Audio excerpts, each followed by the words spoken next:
Good evening, everyone. My name is Dominic BAKKER. The topic I'm addressing this evening is describe the differing needs of women for your chosen sector and give examples of strategies which should be used to take into account these needs.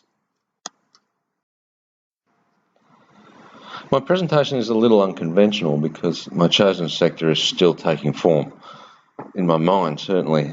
It's broad and involves several disciplines, including security and justice, disaster risk reduction and psychology.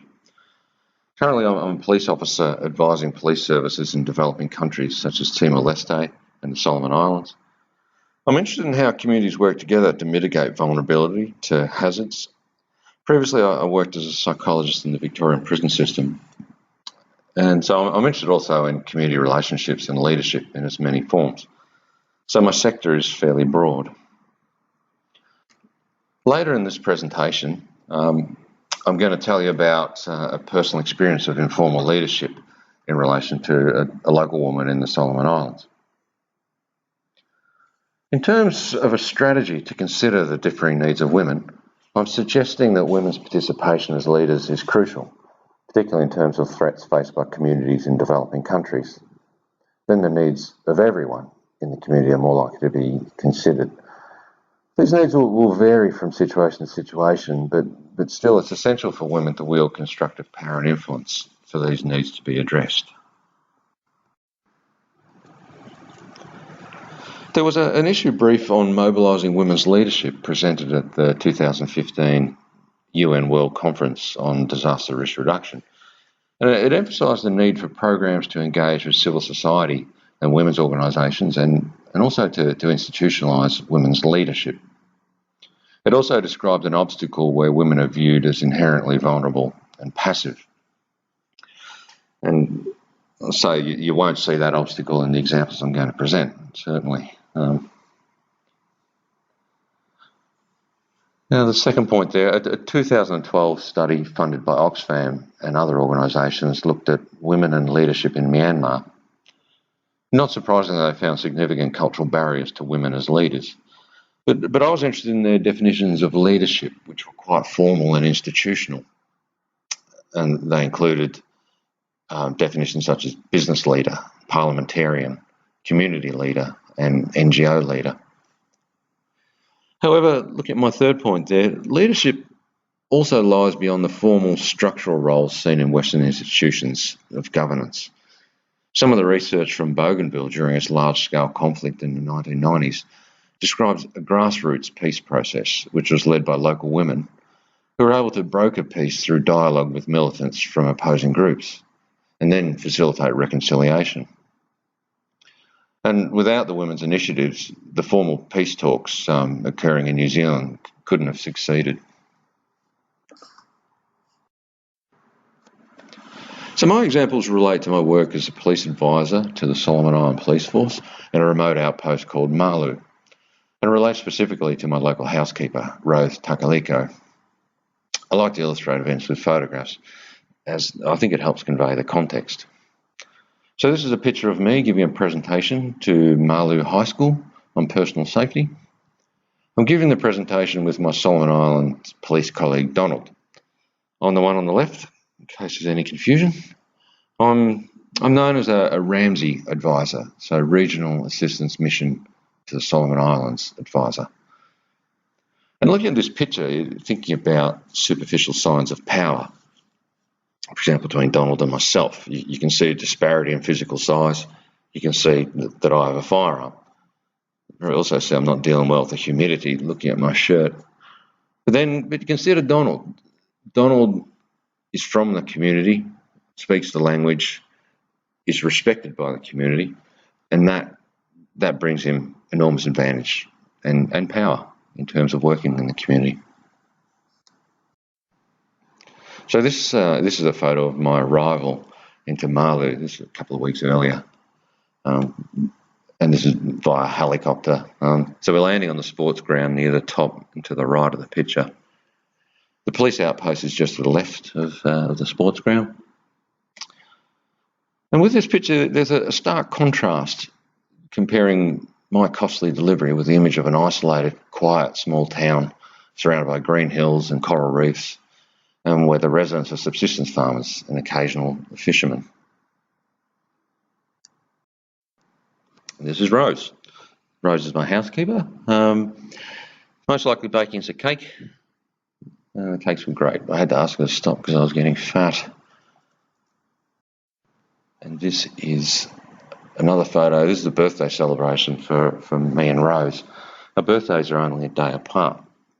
And in between me and Rose is Bob. Bob's from Micronesia and he's my colleague. So Bob and I lived at the outpost and Rose would come each day to work for us.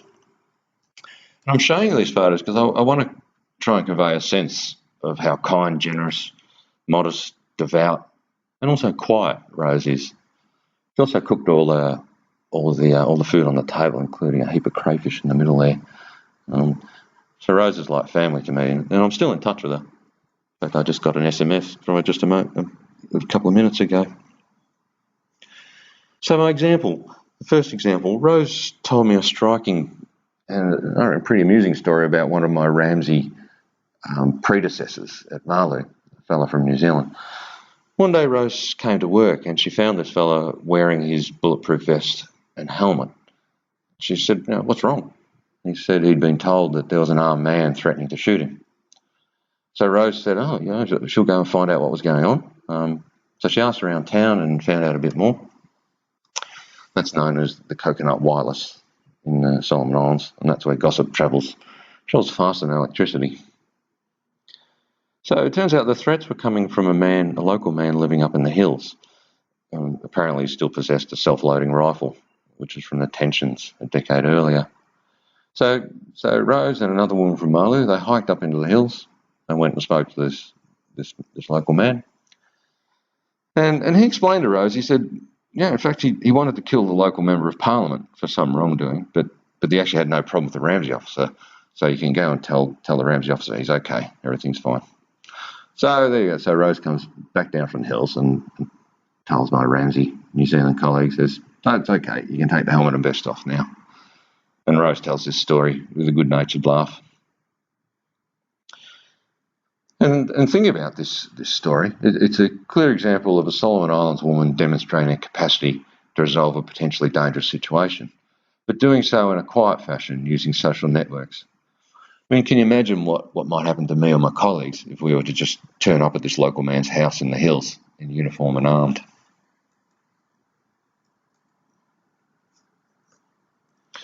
So the second example, I've only ever seen Rose angry on one occasion, and this was at me, and it took me by surprise. Just to keep the story short. So one evening, a local man came to the fence of our house, which was surrounded by razor ribbon and floodlights, and he asked us to help tow his Hilux ute out of the river crossing where it got bogged. And this was night time, so it was dark. The fella struck me as slightly untrustworthy, but nonetheless, I decided that Bob and I would go and help him. Rose didn't say anything at the time, so I left and I went and asked Donald, one of the local police, to give me a hand, which he did. So we towed the Hilux out of the river. Everything was fine. I do remember that the two of the men with the Hilux, two of the passengers, one was the driver, were fairly uneasy around me, but they still thanked me anyway. So when I returned home, then Rose confronted me, and she did it with barely constrained anger. She said, "When they come here at night, you don't go. When they come here after dark, you don't go. What are you going to do when Donald's not here to take care of you?" So Rose was telling me very clearly that I'd exposed myself and my colleagues to considerable danger by going into an unknown situation in the dark. And she really cut me down to size, and I have to admit, it stung. It stung a little. It was like I was being chastised by my mother. And she was right. I mean, it could have been an ambush and a robbery. And as luck would have it, though, the two men who were uneasy around me were former militia fighters who had served prison sentences for their violent crimes. And I'd made allies out of them, and they now had a sense of obligation to help me, which is bound in their culture. So Rose clearly demonstrated leadership in the context of a relationship with me. At that moment, the formal structure of her as a housekeeper and me as the officer in charge of the outpost was turned on its head. When the needs for safety and security required it, she took on a highly assertive and expressive role. And just for a moment.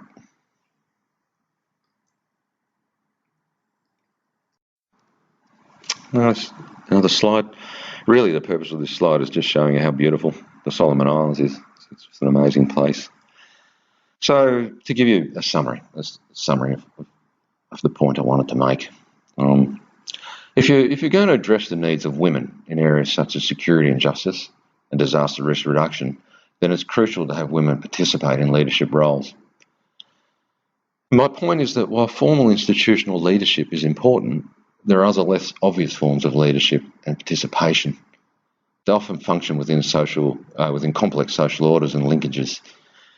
These forms of leadership and participation are essential, particularly in societies in developing countries like the Solomon Islands. The social resources of someone like Rose should not be ignored, because while they may not be obvious at first glance, they certainly contribute in ways that surprised and impressed me. There's the last slide. So this is Rose and me catching up again in the Solomon Islands, but a couple of years later. It's a little bit of a cheesy photo, but it's a nice photo.